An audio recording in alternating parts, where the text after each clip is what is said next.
The show that inspires, educates, and innovates. You're listening to the Hemp Chat. I'm your host, Derek Cross, and welcome to the show.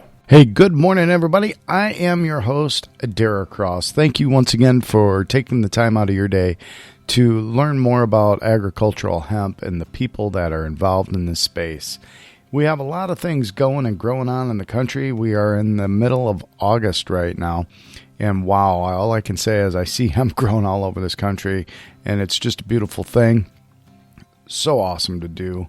It reminds me back in the day when I was on Ryan Laughlin's farm back in 2013, and Colorado was just figuring out what they were going to do and how they were going to establish the hemp industry. And being a part of that the second year with my partner, the first female in the hemp space licensed in the state of Colorado across the country in history.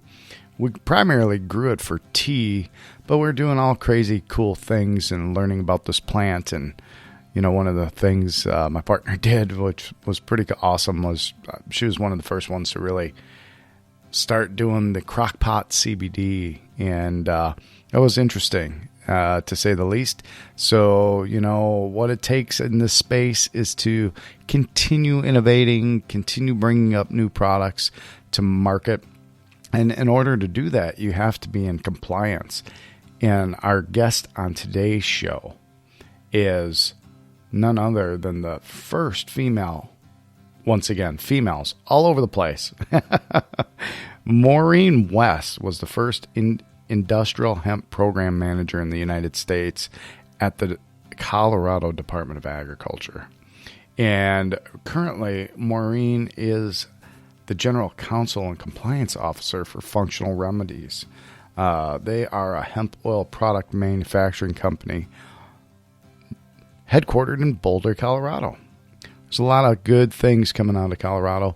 A lot of farmers have that experience that this industry is lacking. And it's a great resource for individuals to go and seek professional services and finding out who you can learn from in the space that's willing to teach you the tricks and the tips. And if you need a little help, let us know here on the Hemp Chat. We can try to steer you in the right direction. Go ahead to www.thehempchat.com and go ahead. I think I have a contact us page on there where you can reach out to me and, you know, ask me some questions, and we'll try to get them answered out as soon as we can for you guys. And last week we had Alice Moon on, and we talked about her CHS, cannabinoid hypermesis syndrome, the allergy to actual cannabinoids, THC, CBD, etc. So if you guys didn't catch that show, please go back to last week. And Alice has been a joy to deal with.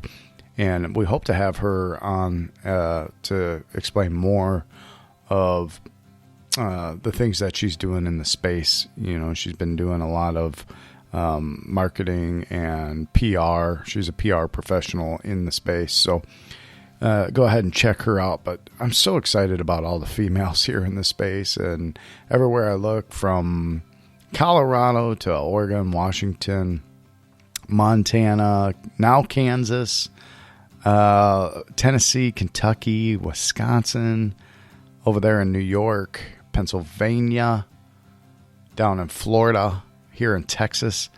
It seems like I speak to a lot of the ladies all the time. So I want more of you all to let me hear who's out there, the female farmers out there. I have once again, on the Hemp Chat website, you guys can go to it. I have a poll going on there.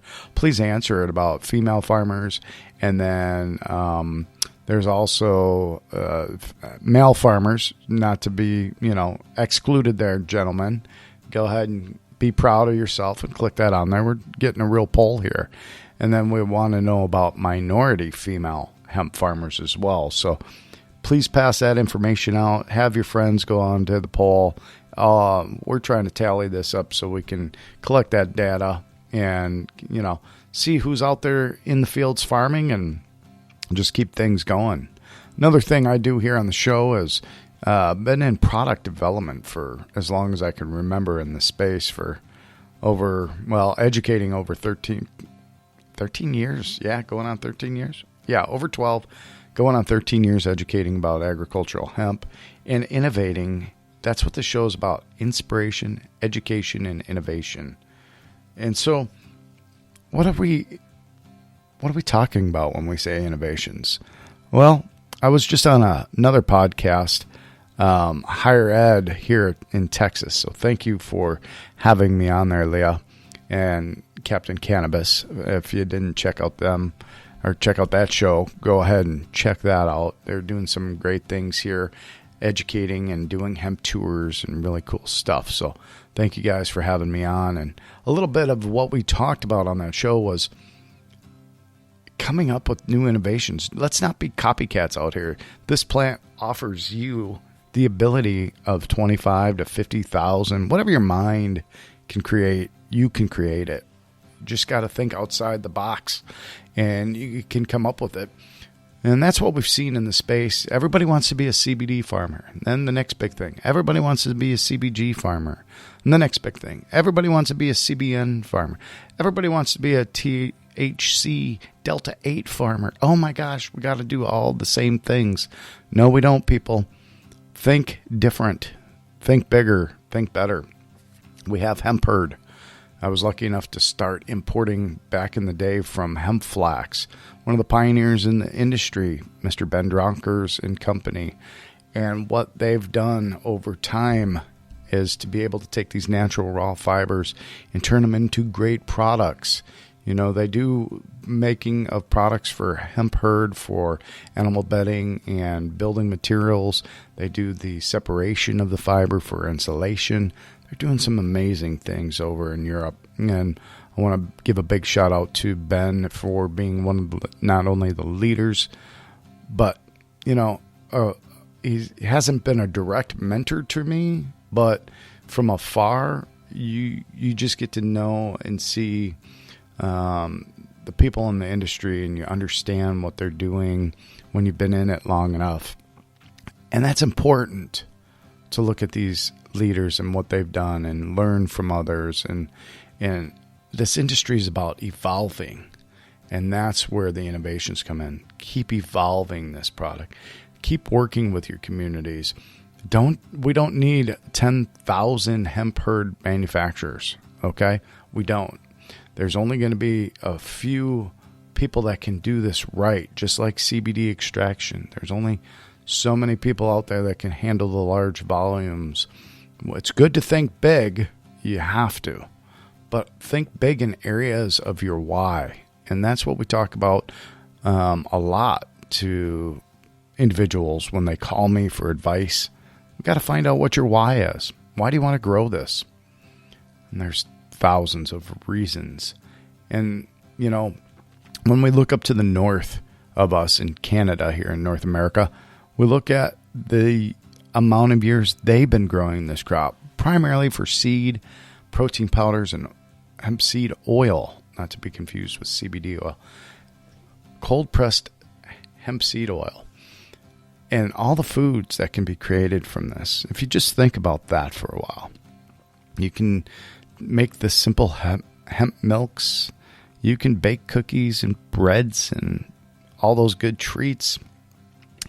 But there's so many different things we can take away from Canada other than just the knowledge of hemp seed and oil and protein powders. And, you know, I've recently, well, I haven't recently, but I've been involved with the company Hemp Sense Incorporated up in Manitoba.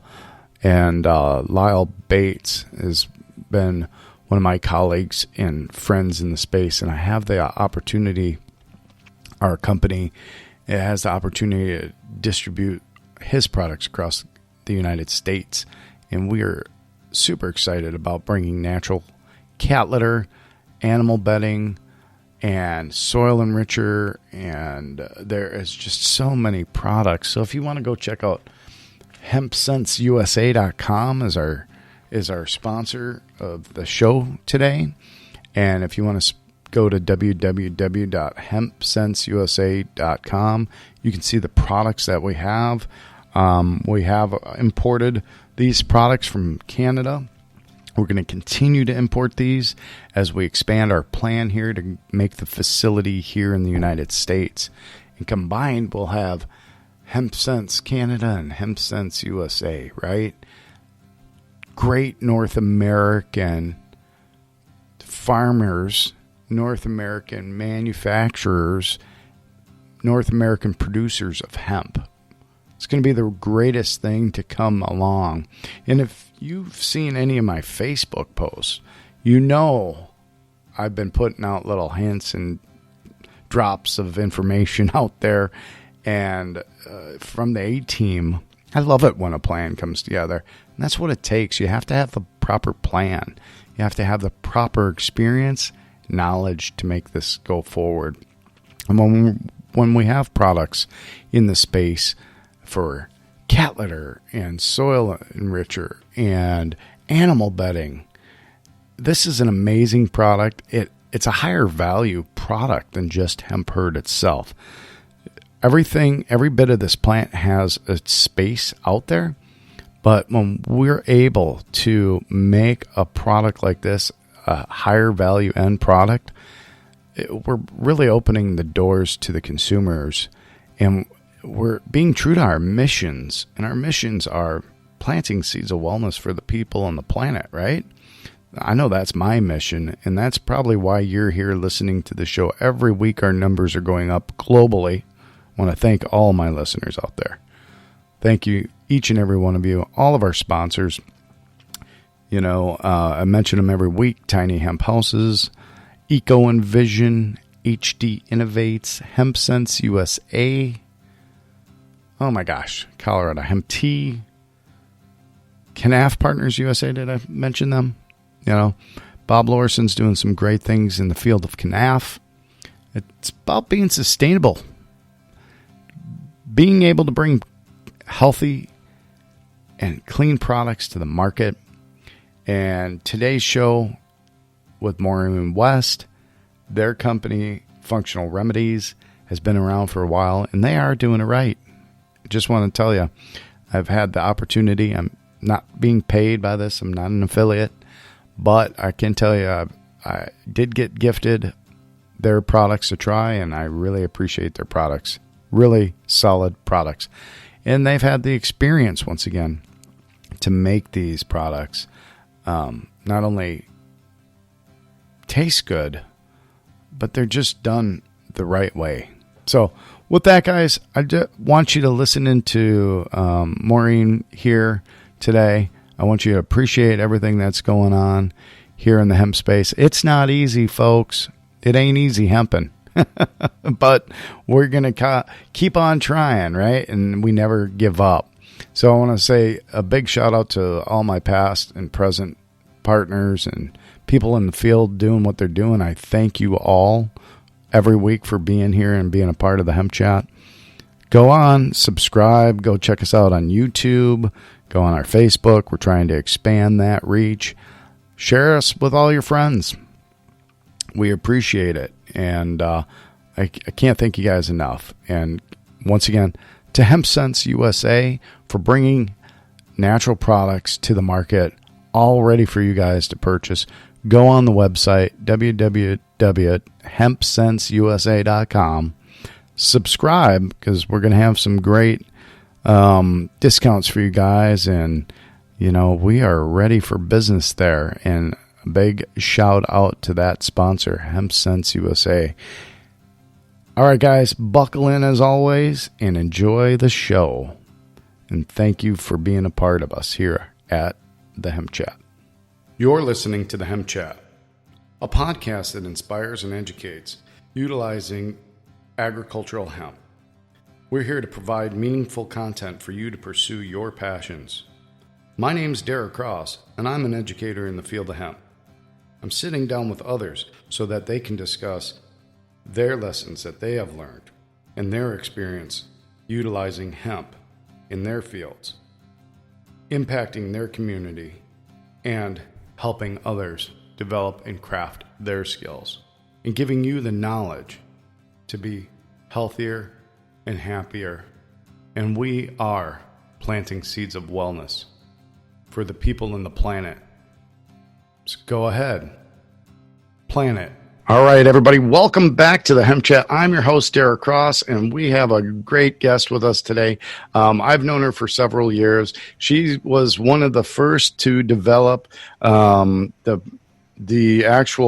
she was part of Colorado Department of Agriculture, and she was into one of the first ladies in the industrial hemp space. So what Maureen West is right now, she's currently the General Counsel and Compliance Officer for Functional Remedies.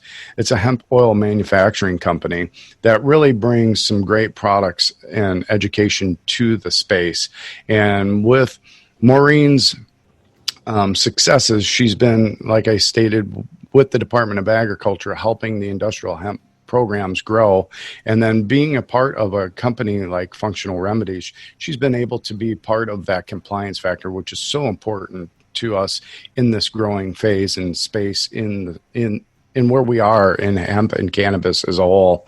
And when we're out in the space, she can go ahead and elaborate a little bit more about the compliance factors. It can make and break your companies, people. So what we're here to do is give you the information and education to be successful in business. It's not just to promote their products and what they're doing, but you have got to go in this headstrong with a plan and know what risks there are. And that's some of the things I'm going to ask Maureen about today, and how they developed the program in Colorado to help benefit the farmers and the businesses. So Maureen, from Functional Remedies, I appreciate you and your time coming onto the Hemp Chat to explain to our listeners and our audience not only the products, but your professional first woman in history to be part of this great hemp industrial movement. So thank you very much for your investment into hemp and to the people that support it and the farmers. Thank you. Thank you. It's a real pleasure to be here. And I've actually kind of gotten on the passionate about hemp train. So anytime I get an opportunity to talk about it, I really appreciate it. Well, I think we all do. I think we all get real excited about talking about hemp because what in the U.S. history now, over 7 years since Ryan Laughlin's put the seed in the soil, it's really sparked up, wouldn't you say? Oh, absolutely. I think that we've come a long way and we have a long way to go. That's kind of, I think, a realistic assessment of it. But I was in health law. I was a health law attorney for most of my career, and health law is a pretty dynamic industry and area. And I think hemp certainly is as dynamic, if not more dynamic. So it's fun to be a part of an industry that has so much potential. It really has a lot of potential. And I know we all tout about all the products that can be made from the industrial hemp plant. And when I first started getting involved in this 12 plus years ago, I remember I'm going to be 50 this year. And I remember I grew up in Minnesota, and I worked, in the summer on the farms, detasseling corn and pulling weeds out of the bean fields. And my first I can rewind, and I'm a 70s child, so my mom used to take me to these parties where things were going around. I didn't know then, right? But I'm out in the field, and I see, this huge cannabis plant. And my mind goes, I'm 13, 14. I started stripping the leaves off and bringing it home to my mom. Hey, Mom, look what I got. I didn't know that it was industrial hemp back then, until basically into my 20s did I start learning the history about hemp.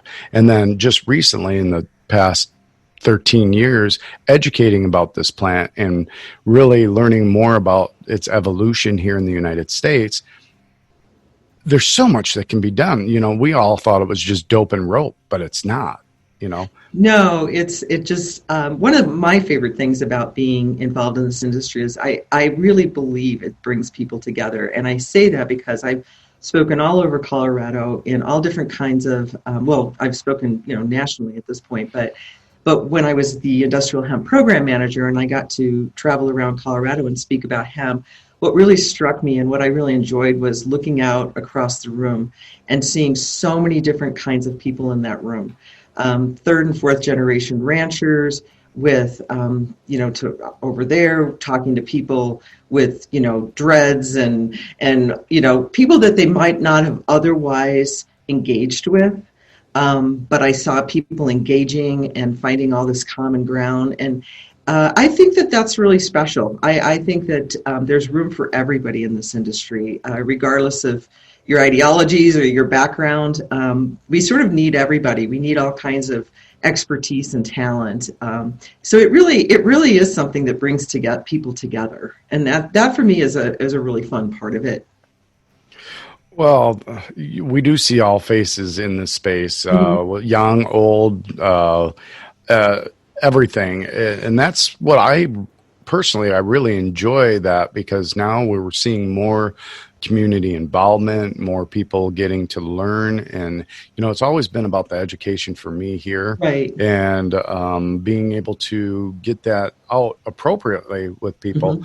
And, one of my questions to you as a previous Industrial Hemp Program Manager for the state of Colorado, what do you think is one of the top issues facing hemp farmers today? Well, I've been very vocal about this because, and I'll explain a little bit more, but clearly destruction of plants. That to me is something that we've got to find solutions to that. I mean, who in their work invest the kind of time and money in what they do, here hemp farmers, who go into it really with the right intentions. They're not trying to illegally grow marijuana. They're trying to grow industrial hemp and not exceed the 0.3% THC threshold. But what's at stake for them is everything. It's if it exceeds that threshold, then they're ordered to destroy their crop. And having been a person who's been in regulation for decades, this is really out of order. I mean, sometimes there's violations of regulations, but there shouldn't, in my opinion, be such an extreme consequence, especially when the reality is that it's so unintentional. Bad players don't go and register usually with a government agency and disclose all the kind of information you need to do just to try to thwart it. So we have to kind of really, that is something that just has to be resolved, in my opinion. It really does. And, there's a lot of blood, sweat, and tears that goes into this, and there's a big learning curve. And when we take in consideration of that learning curve, we're trying to replicate the models from Europe and Canada and even China into the equation, and trying to set this level, which they've been able to do successfully in Europe and maintain their levels. In Canada, the level went from 0.02 to 0.03. From Europe is 0.02. Canada's tolerance is 0.03. And for America to experience this, for the farmer, it's hard to stay because of all the different growing conditions and environments. And that's what we've seen. One of my partners, after Ryan in Colorado, she was one of the first female partners, or one of the first female, ladies to be growing in this country. And I remember going out to the farm, and we were primarily growing for tea. And we were looking at how this plant started taking roots and what it's done. So we were doing testing on the roots. We had a pre-hail damaged crop, and then there was extreme heat. So the plant changed colors, it changed in dynamics, and it actually, the root system on this one, if you go look me up and see some of my pictures, this one particular plant grew to be about 5 foot tall. And it grew broken on the ground, and the root structure was over 3 feet. And you'll see me wearing my red shirt and my hat, and I'm showing the root on this plant because it seeks out its nutrients. So when you're trying to farm this and stay in the compliance, it's difficult because all those things take. You can have certain genetics, but the soils, the air, the temperatures all change. And for American farmers to be compliant at 0.3 is tough. It is challenging. And I know there is an initiative right now, correct, that the farmers are trying to raise that THC level. Mm-hmm. Yes. So while we're learning this, people aren't getting a total loss of their crop. If nothing else, they should, in my opinion, hit the break-even point, and not take a bath on this educational experience. Absolutely, because most of the time in regulation, you're regulating somebody's conduct or behaviors, things that they actually have control over. But here, you're regulating a plant that the registrant is trying to control, but sometimes you can't because of all these various factors that you recognized. And having had to be the person who actually had to sit at my desk and make those phone calls and tell a farmer, I'm really sorry to tell you this, but your crop tested high, and that 250 acres you have, well, guess what? It needs to be destroyed. It brings it down to a very core level, a basic level of, the truth of that this person really didn't intend to do this, and they really are so terribly impacted by this. And so and plus, of course, just the waste, right? I mean, there's got to be solutions for this. There are solutions. So I think there are solutions, and we need to keep that going and that mantra, because otherwise we'll just go forever trying to regulate something that's very difficult to regulate. It is very difficult to regulate, and we'll talk about this as your position as the Colorado Assistant Attorney General, and that's where you can really shed some light on this, I believe, for us. But when, listeners, what we're talking about is, we've been educating, we've seen the evolution of hemp grow in the past 7 years here in the United States, and I always urge farmers not to grow more than they can lose, just because of what we're talking about here, the compliance factor and the learning curve. And I have, because we have a multi-use plant here for A, CBD, and or B, industrial purposes. So as a farmer, you have opportunities to grow for multiple reasons, but you have to get the right advice. You have to start small, and then you have to crawl before we run here. And so do not gamble with money you can't afford to lose. Yes, and unfortunately, in any kind of scenario, there are people that are trying to make a quick dollar, and we've definitely had our share of those within this industry. So that's just human nature, right? I mean, it's just one of those things that you can't completely avoid. But what you can do is do your homework and talk to people, and not just put the blinders on and want to believe, because I think that's what we've seen a lot throughout these last years. Is there are a certain segment that just want to believe it's all going to be okay, and unfortunately, it's not always okay. And so we need to be talking about that and really trying to educate and help these people understand what's at stake and be realistic about it. So can you elaborate a little bit more on some of the initiatives that they're going to try to set and raise that bar to a 1% tolerance? Do you have any information that you can share? Or I know that there's a lot of interest in doing it, and I think the problem is to be candid, is that it's right now it's in the Farm Bill. It's set at 0.3%. So that's a very big, heavy lift to try to get federal legislation changed. And so I think we have to be realistic about that. It doesn't mean that we're silent. And there's a lot of persuasive reasons to change it. But anytime you try to change a big piece of federal legislation like that, it's a very heavy lift. It is. It's a very heavy lift, and we've lifted it thus far, and I know those things will change over time. And there has been changes from the 2014 to the 2018 Farm Bill. Right. And we have to embrace this because of the way the structure of our federal government is. We have to comply. We have to grow our business in such manners that comply. And the disadvantage is there's 50 different states with different rules at play. My recommendation is let's convince the government to just take Schedule 1 off, correct? That opens up a lot more doors, and let's not punish people in this learning curve. Let the solutions help in this learning curve. Let's raise the tolerance level, and let's be adults here and really realize we're not in a fear segment. When we see the results, the cat's been out of the bag on cannabis for many, many years. You know, California's been growing since 1996.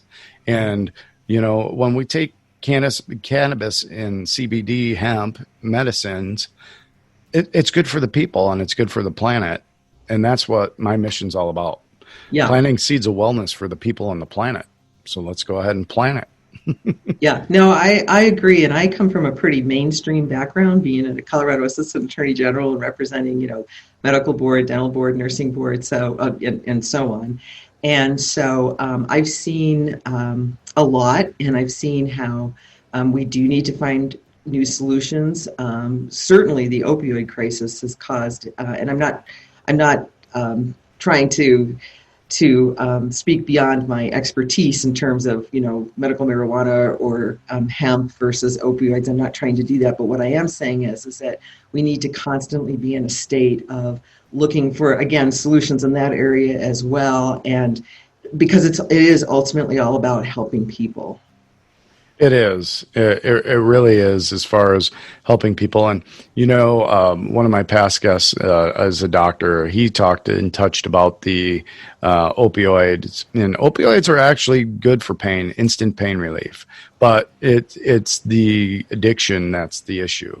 And, you know, cannabis is not in hemp and or CBD medicines.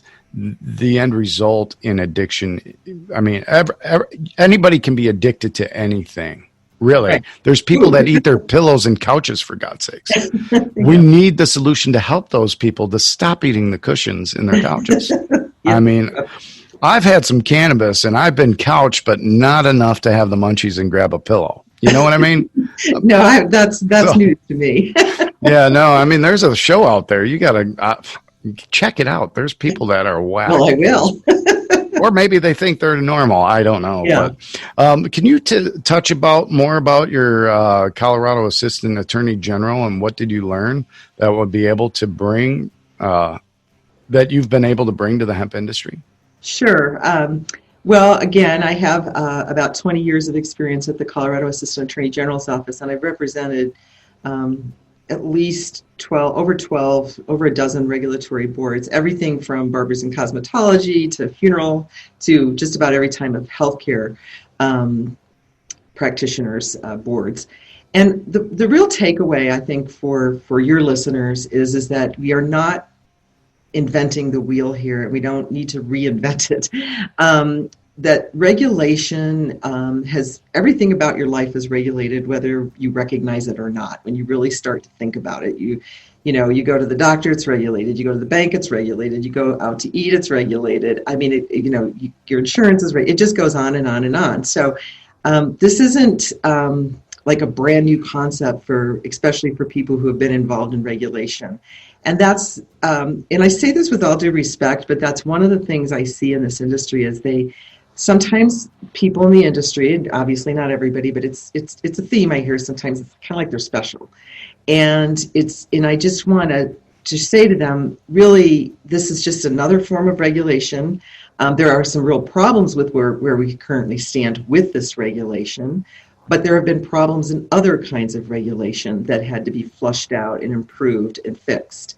But at the end of the day, we really do have some other industries that we can look at to see, and where I'm going with that is I think self-regulation is huge. We need to get the industry on board and understand that this is part of the industry. We're going to need to be regulated, and to really have some strong self-regulation, because the industries and the professions that I've seen that have been most successful in generating change are those that work together and collaborate and self-regulate and sort of take some of this need for regulation away from the government because they're self-regulating themselves. Well, as far as regulation goes, you're absolutely right. We're always regulated. If we have a social security number attached to us, we're regulated. So Exactly. So we kind of have to get over this idea of, yeah. oh my gosh, regulations. Like you're already very regulated. Yeah, and regulations are actually a good thing, as far, especially when we're dealing with the products that are topical or ingestible for whatever reasons, whatever your use for those products are. There you have to be up to good health standards and practices. And even when it comes to dealing with products like the hemp seed oil, hemp seed oil, hemp protein powders, those are foods, so we have to be in compliance when it comes to that as well. But I know there's things in this country on all different levels. People are making new rules as far as, if you're in the military, you can't eat hemp seeds. That to me is just kind of stupid. I was in the military. I was in the United States Navy. I served this country, and they didn't like the fact that I had cannabis in my system. So I did 30 days in the brig over it. Yeah. Yeah. That's a true story. That doesn't really come out, and I'm just sharing that with you. That is true. And absolutely it is. Yeah. Just because it was in my urine. Right. I couldn't even contest it. Right. And they might have even used the wrong test. That's a whole other conversation, but there's a lot of that goes on too. So, but absolutely. So there is regulation for good reasons, but,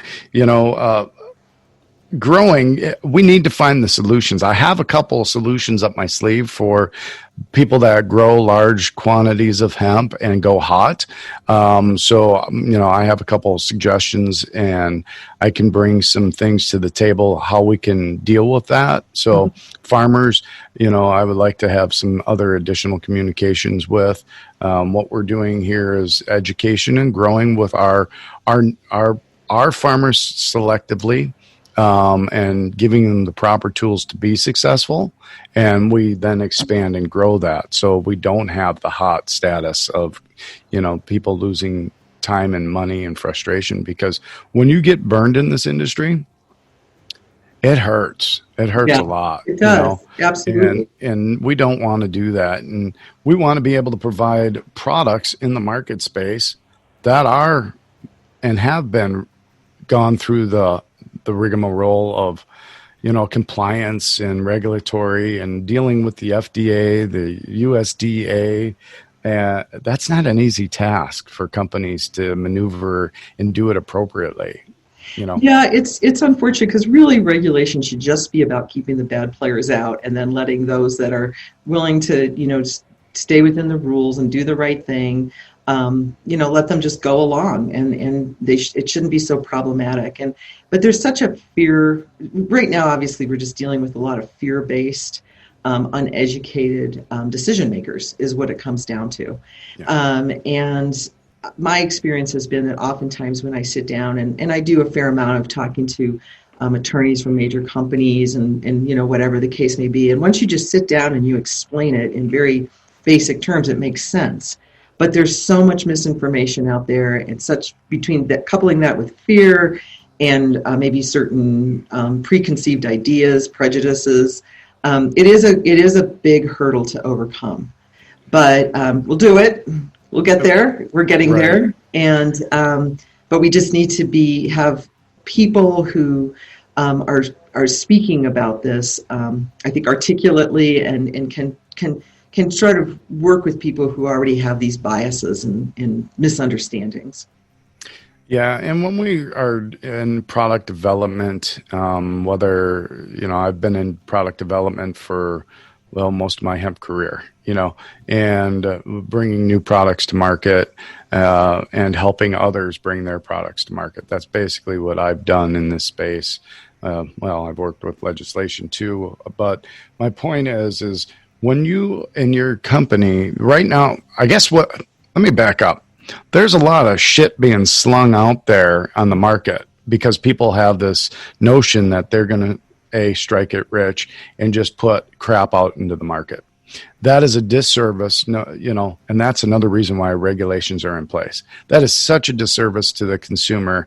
And then as farmers are getting burned and doing the learning curve, so are end-use customers. They may never come back if they get crap products and haven't been part of a successful chain of experts in the field that know their business and have been going through each and every hurdle successfully. Absolutely. And that's where companies like yours, that General Counsel, Functional Remedies, they have been in there.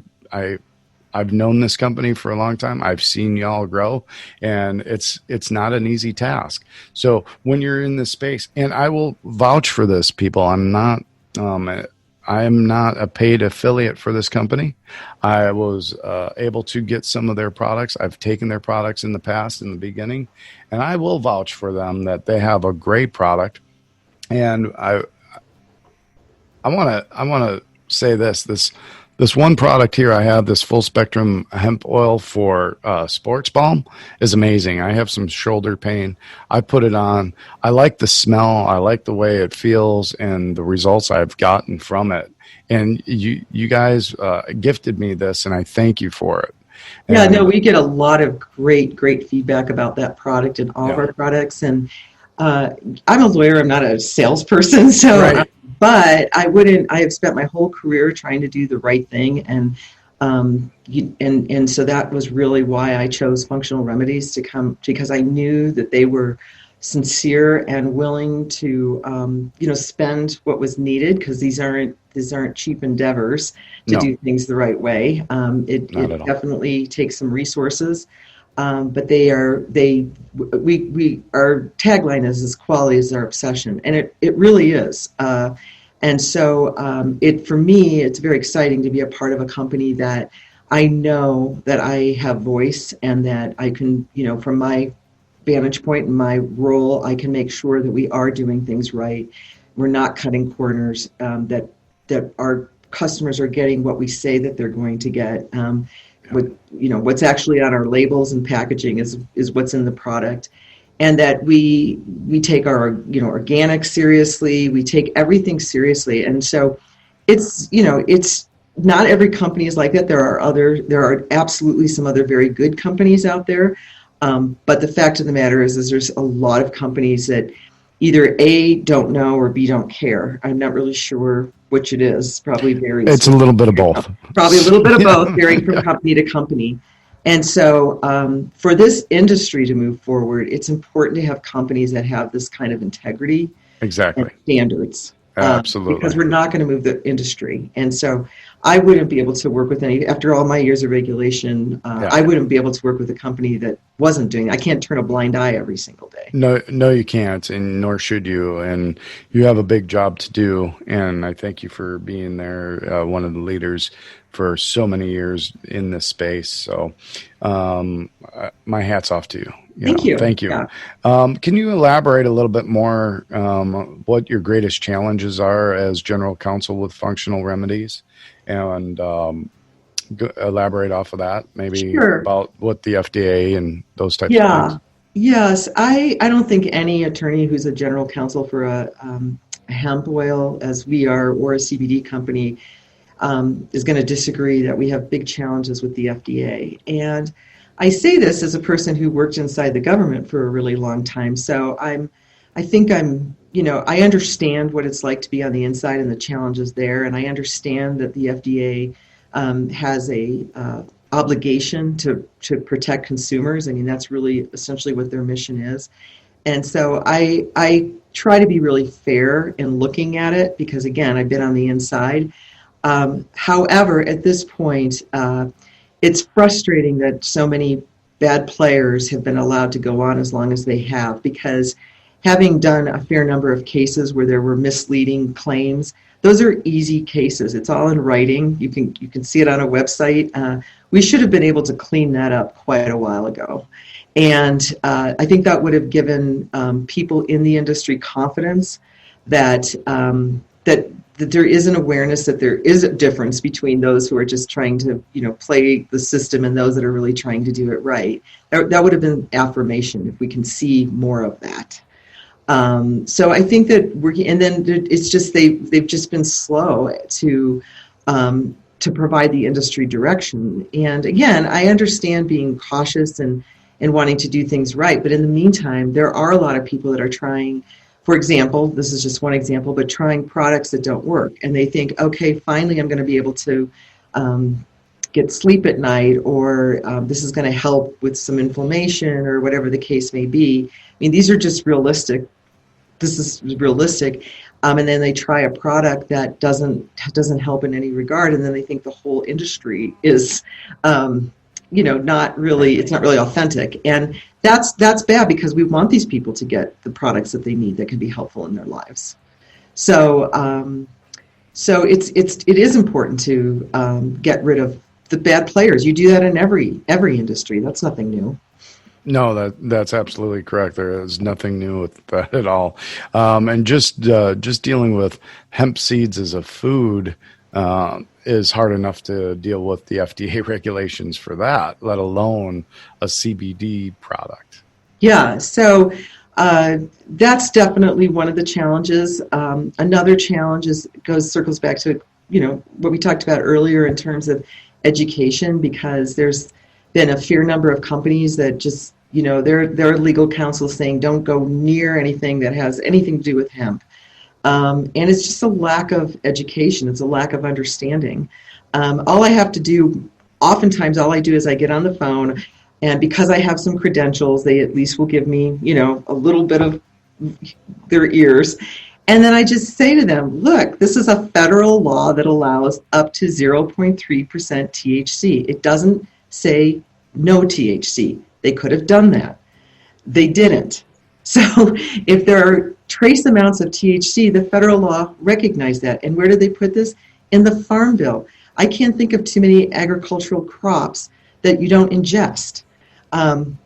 That's why it's in the Farm Bill. So let's just sort of put these two little pieces together, and let's get over this psychological hurdle that, oh my gosh, there's some THC. Oh my gosh, they allowed that in the federal law. Exactly. I believe as we evolved, and this is some of the things that as humans, as we evolved, not as the industry, but as we evolved as humans, we were hunter, forager, gatherers, right? So we ate, and when we know we have an endocannabinoid system within ourselves, now we have technology that shows and shares that.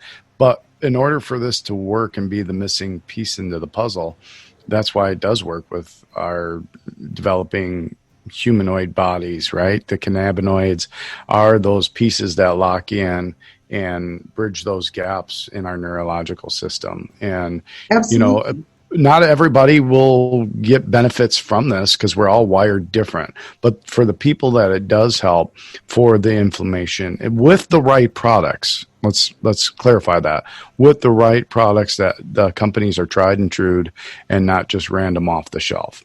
When you have organizations, companies like yourselves that are following every step of the way, the process, that is so important for our listeners here to make sure they're getting that right education, information, and so on. And if a product doesn't work for you, there's probably something along the reason why. As humans, we want the quick fix, right? We've seen it in CBD and cannabis as a whole, as a plant medicine, that with a couple of drops, we see people with grand mal seizures. It helps, 60 to 80% of those patients. Oh, absolutely. I have a fair number of physician friends. I was just talking to one the other day who's a neurologist, and he absolutely has seen it in his patients, those that have been helped with CBD products. And of course, in our case, we're a full spectrum hemp oil, and we think that that's more beneficial because you get the full spectrum, not just the CBD molecule. We're not an isolate company. So that's something for people to explore and see if maybe that's the reason. If they tried another product and it didn't work, maybe it's because they do need the full spectrum. It just makes sense. It's just it is what it is. It is exactly what it is. You're exactly right. I'm a strong advocate for full plant medicines, and that's another reason that the full spectrum will have a greater benefit to most that try it. Yeah, and it's just, unfortunately, in this industry, CBD is the word that got out of the box kind of thing. Mm-hmm. And so now we have to I've been on panels where experts don't really understand the difference between CBD and hemp oil, and they don't use those terms appropriately. Properly. Yeah. And so I always feel like it's important for anybody in the public to understand this difference, because that's just we're kind of trying to overcome that mental hurdle as well, so that they can make their own decision, obviously, about what they want, which product they want to use, but we want them to understand that there is a difference. There is a great difference. And, I will say this, just being a little sale arm here for your synchronicity line here. This one little CBD, I've ingested a lot of CBD. I've had a lot. We created it. We started creating CBD a long time ago. And this one right here, this berry lemonade, this is one of the best ones that I've had. And the reason why I say that is due to the flavor. The flavor and no aftertaste is really impressive to me. So the work to get this formulated appropriately, in my opinion, I think it's an awesome product. Thank you. We do spend, because there are a lot of people that have found the hemp aftertaste to not be very pleasant.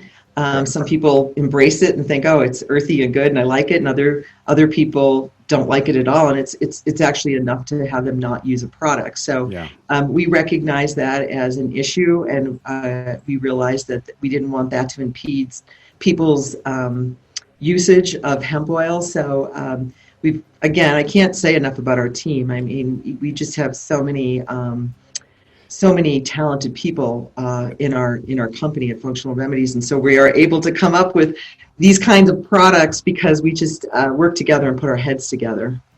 Absolutely. And the other thing is for people that have tried the hemp oil for this purpose of under your tongue type of usage, if you can't and can't take oils in that manner, they do have another really cool product. As if you guys can see this, it's a hemp oil capsule, and that is another way. So if you've had problems with ingesting for whatever reason, you didn't find it palatable and don't want to try another hemp seed oil or a CBD oil, try this full spectrum oil and capsules. And that's a great way to get it into your daily dietary routine, and it really serves a good purpose if you can't pellet hemp. Absolutely. Hemp oil taste or flavor. Yeah, again, it all circles back to, we don't want people to not discover all the benefits of the hemp plant, because the delivery isn't one that they can tolerate. So we constantly are tweaking and looking at new options. And as far as this full spectrum hemp oil sports balm, and I know you're not the seller, and maybe I am a little bit more than you, but this one here is a roll-on. It's 3 ounces, and I love the smell. It is amazing smell, and the results on my shoulder, it is great. It is a great product. So people, I'm doing a little bit sell here, and that wasn't the intention for Miss Maureen to come on by any means. I'm just I'm not a salesperson. I really am not passionate about our product, but I'm not a salesperson. She's here to represent the industry, and she's here to give guidance for her for their business there as counsel. But what she's done in this space is amazing. And, I am elated that you had the opportunity to be here with us. And I have another question for you before we go here, but I just want to say hats off to you. And a lot of my listeners, I get the numbers, and, I have a lot of ladies that listen to the Hemp Chat. I was lucky to be partnered with one of the first licensed ladies in the industry, and I do not see where this is a man's plant. You ladies are dominating this space, and my hat's off to you. Thank you. It's really an opportunity for women, and I want to take this opportunity to stress that a lot of work to be done in this industry, and so and I think that the industry has been very has embraced me as a woman.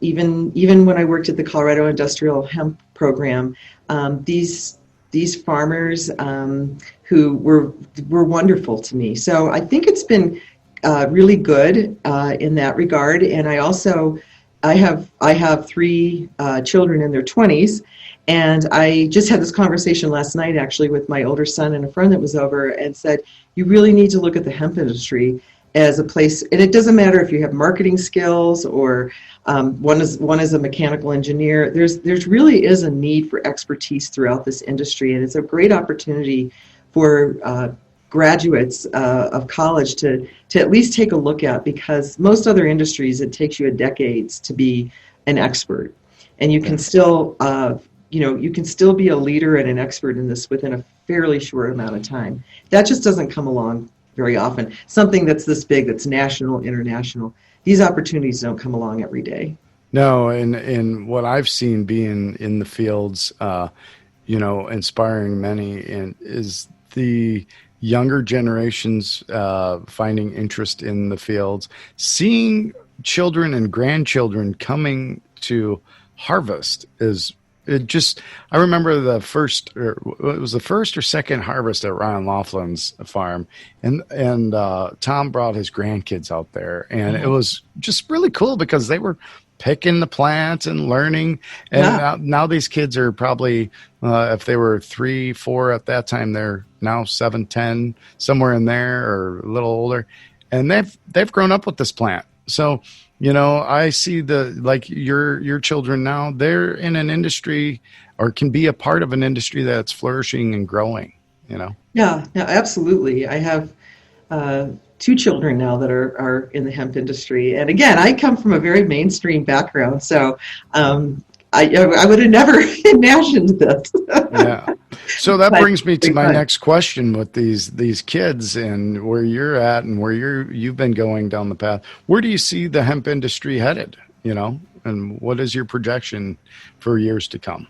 I think absolutely the sky is the limit. I think that we've got something that it's hard to find anything bad about the hemp plant, right? So you've got something that's got so much potential in so many different areas. And so I think it's going to just become bigger and bigger. And these kinds of conversations, we'll be looking at the old days when we were trying to educate and talk about this, because it's going to just be very understood. But we need to do it right. And we need to, again, just make sure that we have this opportunity as an industry, and to not ruin this opportunity, just to make sure that we're doing it right and ethically on all levels. And I think if we just are smart about it and committed to doing the right thing, it's going to open up a lot of amazing opportunities for so many people. Thank you. That is one of the things that I've seen since its inception with Ryan. I give Ryan so much props. I love him for having the balls to go ahead and put that seed in the soil, really push the envelope. So I wouldn't be here without him. So I give thanks and praise to Mr. Laughlin for everything he's done there in Colorado. But what I'm getting at with that is it's that farmer that takes and puts the seed in the soil and helps build that community growth and education and experiences for that community and support of that community. And let's face it, with where we are globally, having America be able to provide a product or products coming from our soil here really empowers the United States. Okay, that may be a bold statement, but I think I'm right on point that this crop gives communities jobs back here in the United States. I completely agree with you, and I base that on, again, going around and speaking to farmers, on a national basis, and it's I see so many young people excited about farming again.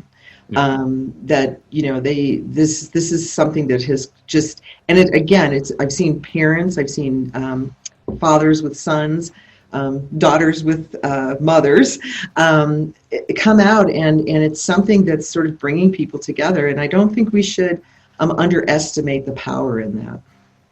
No, we shouldn't. And there's a lot of power in that, and there's a lot of power in this plant, and it provides, fuel for our bodies. It provides fuel for our cars. It provides clothing and homes and many, many other things.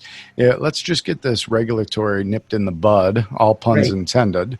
Right. And let's move forward as a country and people, moreover, where we're at. Let this North America shine in this space, and let's just heal our planet and people. We are in agreement, and I think probably most of your listeners are as well. So, well said. So, with that being said, I normally try to ask almost all of my guests, how do you see, or what do you see to make? What can we do to make the world a better place? In your words, how or what? Well, again, I think I've touched upon a lot of it, and I think that we just need to work together and not have divisiveness, because divisiveness is counterproductive, and we don't have time for that. And I think we just really need to educate our regulators and help them see the potential of this. And I do think the USDA is trying. I know that they've probably gotten a lot of negative feedback, but they've never done this before. They know as much as the people that they've listened to, and I think that they've done a good job of trying to listen. So I think that I just think that this is an opportunity to just for global growth, for national growth, and I think, again, I can't emphasize it enough. We need to do this right and not take it for granted, and recognize that those of us that are involved in this, we really are onto something. And let's just take whatever our area of expertise is and try to make it better. And as a concerted effort, I believe we'll get there. Well, I thank you for that, and I do too. And having, from a doctor's perspective, a farmer's perspective, a consumer's perspective, you have to have the right tools. And I believe hemp and cannabis as a whole is one of the right tools that we can make the world a better place with. And wherever the paths take you, there's always an opportunity with this in the space.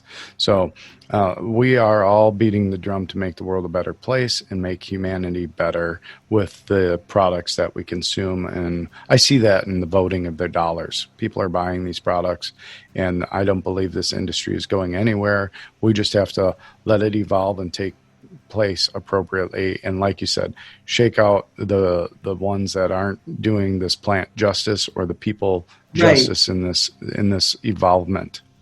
Or is that the right word? Correct me, I don't have that education. I think we all there we go. Yeah. So Maureen West, I thank you very much for your time and energy and devotion to this plant, and being part of the Hemp Chat here today and giving us your time. Thank you. Thank you so much for the opportunity. You're welcome. Hey guys, there you go. We just heard from Maureen West. Excuse me, Maureen. Didn't mean to butcher your name there. Maureen West of General Counsel for Functional Remedies, bringing us her education and what she's done in this space. And as I give props, my hat's off to her. She's one of the hardest working ladies in the industry, and I thank her for her time and dedication to this, as I stated on the show. So once again, their company is Functional Remedies. You can check them out online and check out their products. They have some great products. Like I said, I've had a lot. I'm involved with hemp CBD myself and other companies, but the mission here is to bring these beautiful products with the integrity and leadership into this space. And I thank them for everything that they've done. Their education, their expertise, their knowledge has been great. And I really mean that. I want you guys to go try their products and let them know you heard it on the Hemp Chat. And like I said, I'm not an affiliate of them, but I do like to boost people up. And in Maureen, what she's done, being one of the first females to be part of writing the rules in Colorado and being part of the rules system and compliance, is just, it's people like her that make this space even more credible. So thank you very much. Appreciate you guys being on the Hemp Chat. Check us out on thehempchat.com. You can check us out on the interweb. You find our videos on YouTube. If you want to get a hold of me, please do so. If you see this on YouTube, as always, subscribe. We have new shows coming out on a weekly basis. And I thank you guys for supporting the show. Our sponsors, Tiny Hemp Houses, Colorado Hemp Tea, HD Innovates, Eco Envision, and we also have Canaf Partners USA. Want to give a big shout out to what they're doing in the world of Canaf. And it's all about education. It's all about planting those seeds of wellness for the people and the planet people. So make sure you get out there and you know, spread the word. Love your mom, hug your Mother Earth, and let's thrive and strive to be better, okay? Just be better. And we give you all the information to help you make the right decisions in whatever part of the space that you want to be involved in. So in Hemp We Trust, people, have yourself a great day. And thank you for dialing in to the Hemp Chat. You just listened to the Hemp Chat, the show that inspires, educates, and innovates. Together, we are planting seeds of wellness for the people and the planet. So go ahead, plant it.